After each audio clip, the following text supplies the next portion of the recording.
Friends, welcome to our channel. ఈరోజు మన recipe idli, dosa, vada, ఎటువంటి బ్రేక్ఫాస్ట్లోకైనా అద్దరిపోయే టేస్ట్ ఇచ్చేటువంటి 5 రకాల పల్లీ చట్నీల్ని ఈ వీడియోలో మీతో షేర్ చేసుకోబోతున్నానండి.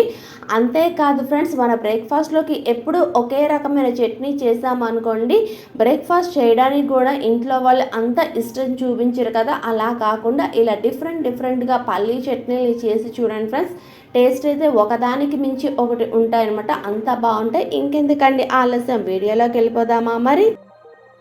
ముందుగా పొయ్య వెలిగించి పాన్ పెట్టుకుని దానిలోకి 1 కప్ పల్లీలను వేసుకోవాలండి. ఫ్లేమ్ అన్నది లో ఫ్లేమ్లోనే పెట్టుకొని పల్లీలు అన్నవి చక్కగా మాడిపోకుండాను అన్నీ వేయించుకోవాలి. ఇక్కడ వేయించిన తర్వాత చూడండి, ఇలా వేయించుకుంటే సరిపోతుంది. ఇలా వేయించుకున్న తర్వాత మనం ఏ కప్పుతో పల్లీలు తీసుకున్నామో అదే కప్పుతోని పుట్నాల పప్పు అండి, కొంతమంది చట్నీ పప్పు అంటారు, కొంతమంది వేపిన శనగపప్పు అంటారు. ఇది కూడా వేసుకుని జస్ట్ ఒక్క 2 సెకండ్స్ వేపితే చాలండి. కానీ చాలామంది అయితే ఇది వేపకుండా చేసుకుంటారు కదా, అలా కాకుండా ఇలా వేపి చేసుకోండి. టేస్ట్ అయితే చాలా బాగుంటుంది. ఇలా 2 వేగిన తర్వాత ఒక ప్లేట్లోకి ట్రాన్స్ఫర్ చేసుకొని దీన్ని చల్లారి పెట్టుకుందాము. తర్వాత అదే ప్యాన్లోకి 1 టీ స్పూన్ ఆయిల్ని వేసుకోవాలండి. తర్వాత దీనిలోకి అయితే నేను 4 సగానికి కట్ చేసిన పచ్చిమిరపకాయలను వేసుకుంటున్నాను. తర్వాత దీనిలోకి మనం ఏ కప్పుతో పల్లీలు తీసుకున్నామో అదే కప్పుతోని 1 కప్ ఫ్రెష్ కొబ్బరిని యాడ్ చేసుకుంటున్నానండి. ఇలా చేసుకున్న తర్వాత దీనిలోకి ఒక రెమ్మ కరివేపాకు, 5 తొక్క ఒలిచిన వెల్లుల్లిపాయలు, 2 ఇంచీల అల్లం శుభ్రం చేసుకున్నది కూడా యాడ్ చేసుకోవాలండి. ఇలా అన్ని ఇంగ్రీడియంట్స్ వేసుకొని అన్నీ చక్కగా వేగేటట్టు వేపుకోవాలి. మరీ ఎక్కువ వేపుకోవద్దండి. ఇక్కడ వేగిన తర్వాత నేను చూపిస్తున్నాను చూడండి, పచ్చిమిరపకాయలు అన్నవి కొంచెం తెల్లగా వచ్చాయి కదా, ఇలా వచ్చే అంతవరకు వేపుకొని పొయ్యి అన్నది ఆఫ్ చేసి పక్కన పెట్టి చల్లారి పెట్టుకుందాము.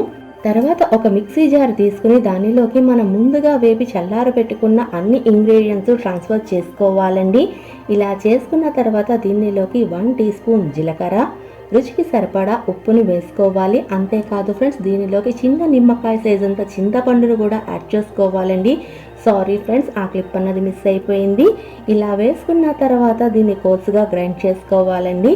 ఇక్కడే ఉందండి అసలైన సీక్రెట్. ఇలా గ్రైండ్ చేసుకున్న తర్వాత దీనిలోకి మీడియం సైజు ఆనియన్ ఇక్కడ 4 ముక్కలుగా కట్ చేసి వేస్తున్నానండి. ఇలా ఆనియన్ కూడా వేసిన తర్వాత ఒక్క నిమిషం చక్కగా గ్రైండ్ చేసుకోవాలండి.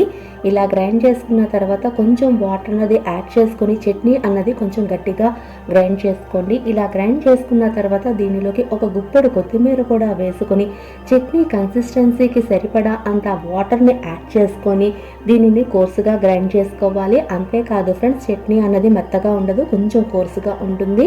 ఇలా గ్రైండ్ చేసుకున్న తర్వాత దీనిని అయితే ఒక బౌల్లోకి ట్రాన్స్ఫర్ చేసుకోవాలి.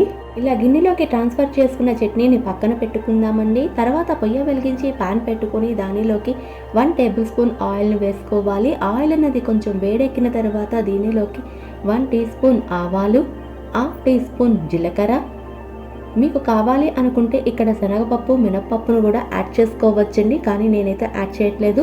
తర్వాత దీనిలోకి 3 ఎండుమిరపకాయలను యాడ్ చేస్తున్నానండి.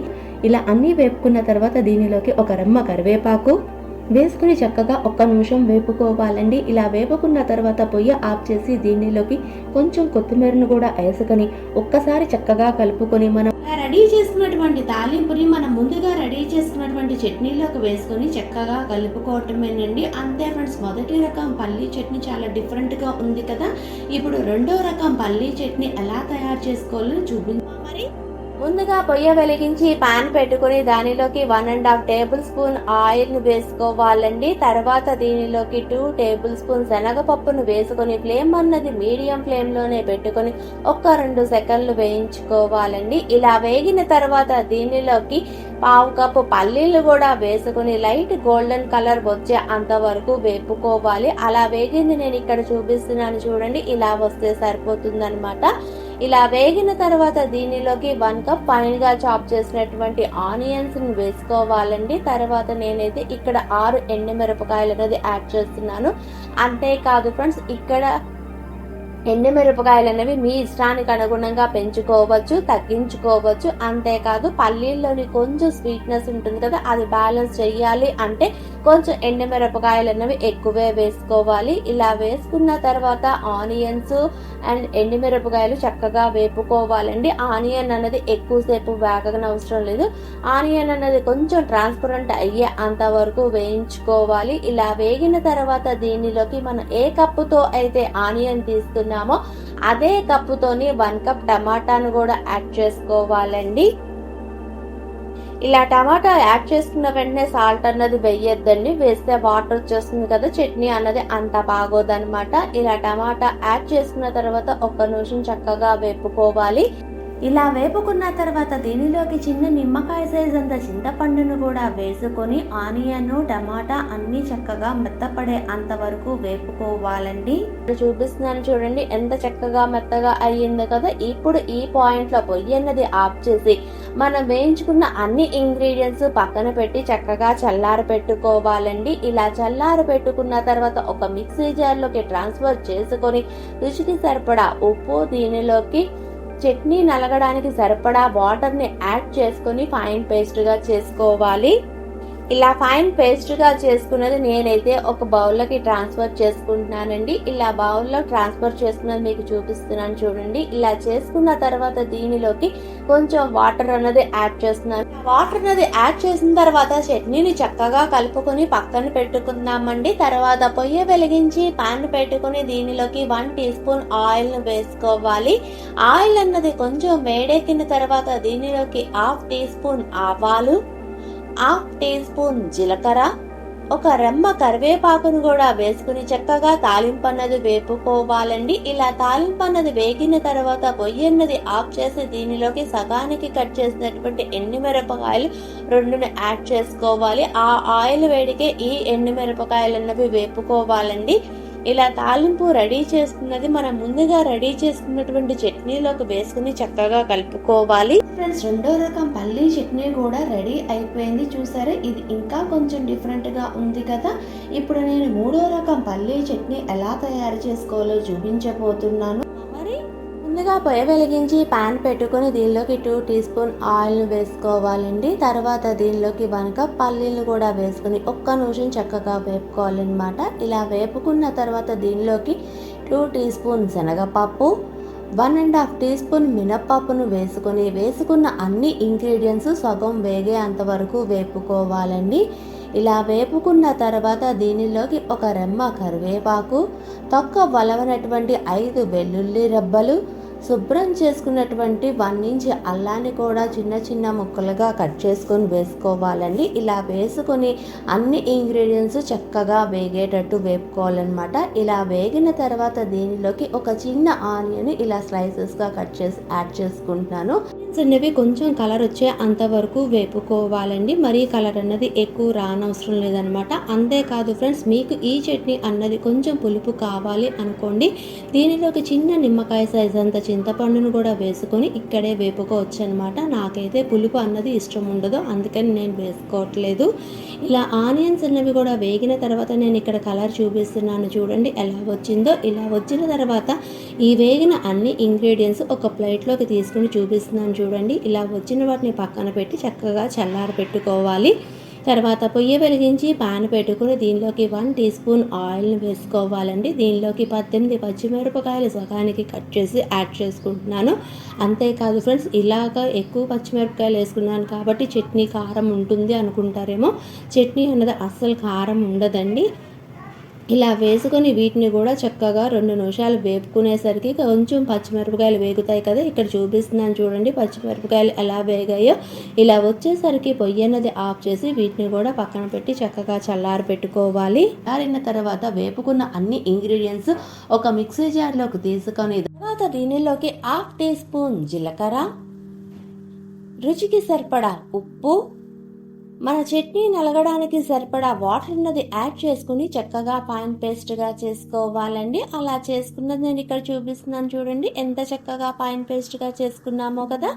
ఇలా చేసుకున్న దాన్ని ఒక బౌల్లోకి ట్రాన్స్ఫర్ చేసుకోవాలండి. తర్వాత మనం చట్నీ రుబ్బుకున్నటువంటి మిక్సీ జార్ ఉంది కదా, దానిలో కొంచెం వాటర్ అనేది యాడ్ చేసుకుని ఆ వాటర్ను కూడా ఈ చట్నీలోకి వేసుకుని చక్కగా కలుపుకొని పక్కన పెట్టుకోవాలి. తర్వాత పొయ్య వెలిగించి మనం పల్లీలు వేపుకున్న ప్యాన్ ఉంది కదండి, అది పెట్టుకుంటున్నాను అనమాట. దీనిలోకి 2 టీ స్పూన్ ఆయిల్ ను వేసుకొని తర్వాత దీనిలోకి 1 టీ స్పూన్ శనగపప్పు, 1 టీ స్పూన్ మినప్పప్పు, హాఫ్ టీ స్పూన్ ఆవాలు, పావు టీ స్పూన్ జీలకర్ర వేసుకొని తాలింపు అన్నది చక్కగా వేపుకోవాలండి. ఇలా తాలింపు అన్నది చక్కగా వేగిన తర్వాత దీనిలోకి ఒక రెమ్మ కరివేపాకు, సగానికి తుంచుకున్న ఎండుమిరపకాయలు వేసుకొని తాలింపు అన్నది చక్కగా వేపుకోవాలండి. ఇలా వేపుకున్నటువంటి తాలింపు మనం ముందుగా రెడీ చేసుకున్నటువంటి చట్నీలోకి వేసుకొని చక్కగా కలుపుకోవాలన్నమాట.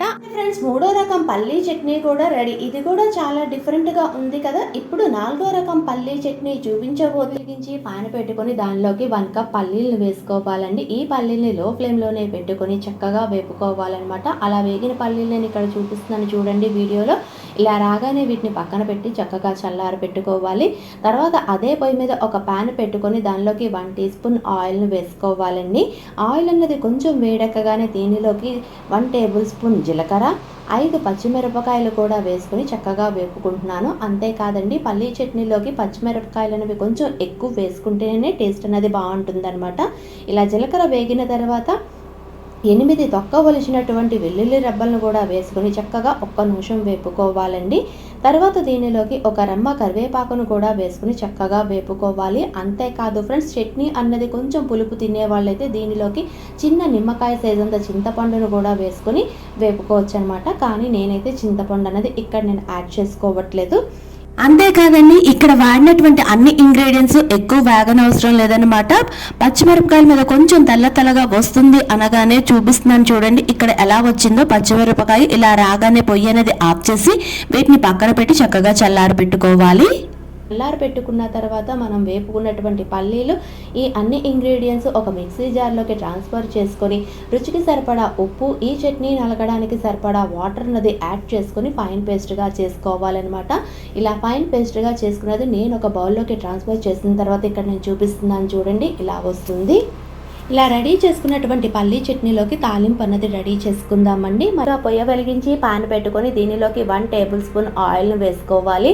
ఆయిల్ అన్నది చక్కగా వేడెక్కిన తర్వాత దీనిలోకి 1 టీ స్పూన్ ఆవాలు, హాఫ్ టీ స్పూన్ జీలకర్ర, ఒక రెమ్మ కరివేపాకు, 2 ఎండుమిరపకాయలు సగానికి తుంచుకొని చక్కగా తాలింపు అన్నది వేపుకోవాలన్నమాట. అంతేకాదండి, ఈ తాలింపులోకి కావాలి అంటే శనగపప్పు, మినపప్పును కూడా యాడ్ చేసుకోవచ్చు. నేనైతే యాడ్ చేయట్లేదన్నమాట. ఇలా వేగిన తాలింపుని పొయ్యన్నది ఆఫ్ చేసి మనం ముందుగా రెడీ చేసుకున్నటువంటి పల్లీ చట్నీలోకి వేసుకొని చక్కగా కలుపుకోవటమేనండి. 4వ రకం కూడా పల్లీ చట్నీ రెడీ అయిపోయింది కదా. ఇది కూడా చాలా డిఫరెంట్గా ఉంది కదా. ఇప్పుడు 5వ రకం పల్లీ చట్నీ ఎలా తయారు చేసుకోవాలో చూపించబోతుంది. పొయ్య వెలిగించి పాన్ పెట్టుకొని దీనిలోకి 1 కప్ పల్లీలను వేసుకోవాలండి. పల్లీల్ని లో ఫ్లేమ్లోనే పెట్టుకొని చక్కగా వేపుకోవాలన్నమాట. ఇలా వేపుకోవటం వల్ల పల్లీలు బాగా వేగుతాయి. అంతేకాదు చట్నీ టేస్ట్ అనేది కూడా చాలా బాగుంటుంది. ఇలా వేగిన పల్లీలు ఇక్కడ నేను చూపిస్తున్నాను చూసారా. ఇలా వేగిన తర్వాత నేనైతే ఒక ప్లేట్లో తీసి పక్కన పెట్టి చక్కగా చల్లారి పెట్టుకుంటున్నాను. ఇదే ప్యాన్లోకి 1 టేబుల్ స్పూన్ ఆయిల్ తీసుకోవాలండి. తర్వాత దీనిలోకి మీడియం సైజు పైనగా చాప్ చేసినటువంటి ఆనియన్ వేసుకొని 1 నిమిషం చక్కగా వేపుకోవాలన్నమాట. ఇలా వేగిన తర్వాత దీనిలోకి నేనైతే 4 ఎండుమిరపకాయలు వేస్తున్నానండి. తర్వాత ఒక కాశ్మీరీ రెడ్ చిల్లీ అన్నది వేసుకుంటున్నాను అనమాట. కాశ్మీరీ రెడ్ చిల్లీ అన్నది పూర్తిగా ఆప్షనల్. అంతేకాదండి, ఇక్కడ ఎండుమిరపకాయలు అనేవి మీరు తినే కారానికి అనుగుణంగా తీసుకోవాలన్నమాట. తీసుకున్న తర్వాత వీటిని కూడా చక్కగా వేపుకోవాలన్నమాట. 1 నిమిషం ఇలా వేగిన తర్వాత దీనిలోకి ఫైన్గా చాప్ చేసినటువంటి మీడియం సైజు టమాటాను కూడా వేసుకొని చక్కగా వేపుకోవాలి. ఇక్కడ టమాటా అన్నది మెత్తగా అయ్యే అంతవరకు వేపుకోవాలండి. ఇలా వేగినటువంటి టమాటాని పొయ్యి అన్నది ఆఫ్ చేసి వీటిని పక్కన పెట్టి చక్కగా చల్లారి పెట్టుకోవాలి. ఒక మిక్సీ జార్ తీసుకొని దానిలోకి మనం వేయించుకున్న పల్లీలు, చిన్న చింతపండు, రుచికి సరిపడా ఉప్పు, మనం ముందుగా వేయించుకున్నటువంటి ఉల్లిపాయ, టమాటా, ఎండుమిరపకాయలు కూడా వేసుకొని ఇవి నలగటానికి సరిపడా వాటర్ అన్నది యాడ్ చేసుకొని చక్కగా ఫైన్ పేస్ట్గా చేసుకోవాలండి. ఇలా చేసుకున్నది నేను ఒక బౌల్లోకి ట్రాన్స్ఫర్ చేసిన తర్వాత మీకు ఇక్కడ చూపిస్తున్నాను చూడండి, ఇలా ఉంటుందన్నమాట. రెడీ చేసుకున్నటువంటి చట్నీలోకి మీకు చట్నీ కన్సిస్టెన్సీ ఎలా కావాలో అలా వాటర్ అన్నది యాడ్ చేసుకోవాలండి. నేనైతే ఇక్కడ 3 కప్స్ వాటర్ అన్నది యాడ్ చేసుకున్నాను. ఇలా వాటర్ అన్నది వేసుకుని చక్కగా కలుపుకోవాలి. రెడీ చేసుకున్నటువంటి చట్నీలోకి ఆవాలు, జీలకర్ర, ఎండుమిరపకాయలు, కరివేపాకు వేసుకుని చక్కగా తాలింపు పెట్టుకున్నానండి. ఆ తాలింపు అన్నది ఇక్కడ యాడ్ చేసుకుని చక్కగా కలుపుకోవాలన్నమాట. అంతే ఫ్రెండ్స్, ఇడ్లీ, దోశ, వడ ఎటువంటి బ్రేక్ఫాస్ట్లోకైనా అదిరిపోయేటువంటి పల్లీ చట్నీలని 5 చూపించాను కదండి. ఈ 5 రెసిపీలని ట్రై చేసి ఈ రెసిపీలో మీకు ఏది బాగా నచ్చింది అన్నది నాకు కామెంట్ రూపంలో తెలియజేయండి ఫ్రెండ్స్. మీకు కానీ ఈ వీడియో నచ్చితే please like, share and subscribe. Thanks for watching.